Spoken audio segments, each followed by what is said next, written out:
are roadblocks everywhere. There are roadblocks in the media, there are roadblocks in academia, because there are a lot of self-interests being served. In 2004, I sort of began asking, why George W. Bush? But I wondered why him?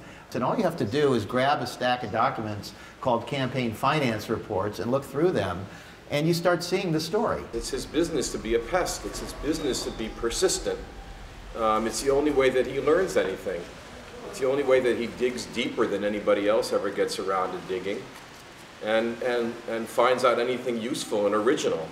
For example, in Family of Secrets, you'll read about a banker in Little Rock who was very instrumental in Bill Clinton's rise to power, in Jimmy Carter's rise to power, in Poppy Bush's rise to power, and if he were not dead now, probably some other people's rise to power. This will, more than all of the others, will be the one that people will be mining for years to come for insights into the original insights into the family.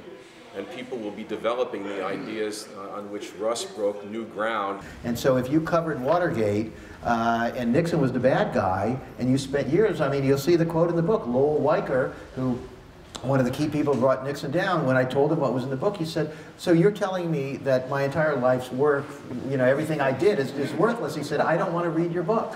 If Russ had only blown the lid off of one Bush scandal or one Bush issue, the book would have been heated much more closely, but in fact he has this unified theory of he finds the Bushes in the bushes everywhere. You know, I mean, it's really, in a way, it's a kind of history of the 20th century as seen through the Bush family. Truth is existential.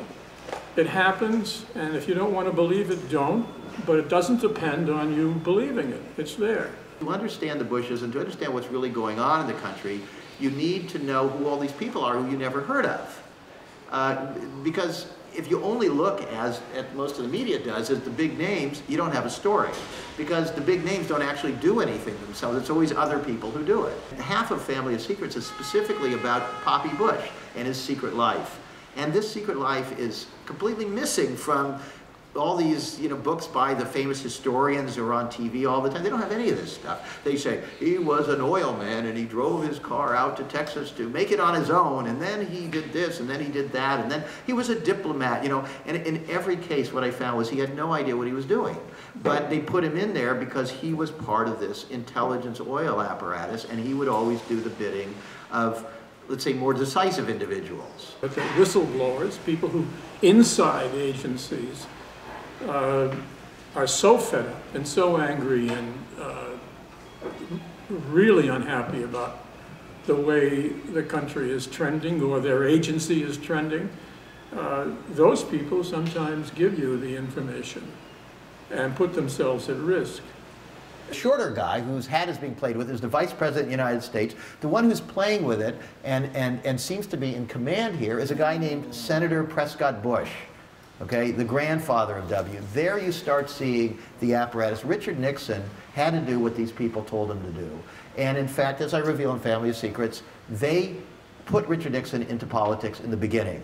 And they put him in because they wanted to knock out a guy who was a liberal congressman from California who was investigating Wall Street.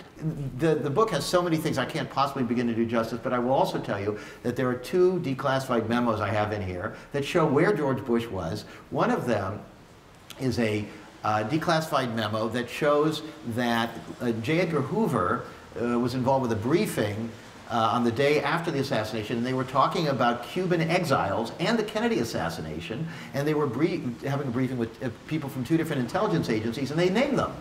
And one is from the DIA, Defense Intelligence Agency, and the other is from the CIA, and it names him, George Bush. Blair's decision to back Bush enthusiastically on Iraq appears to have paid dividends. In 2008, when Iraq's oil ministry began handing out no-bid development contracts to a select group, one of the lucky parties was BP. So there is a whole history to this country that we don't know about. And for people to say, why should I read these kind of things? Who cares? You know, it's like the allegory of the cave. You know, we're living completely in the dark. We're looking at these shadows on the wall, and we're thinking that's reality. Those of you who come out to these things, you're probably less depressed than your friends because you're open to these things. You're open to embracing these things. Besides, they're fascinating. Thank you.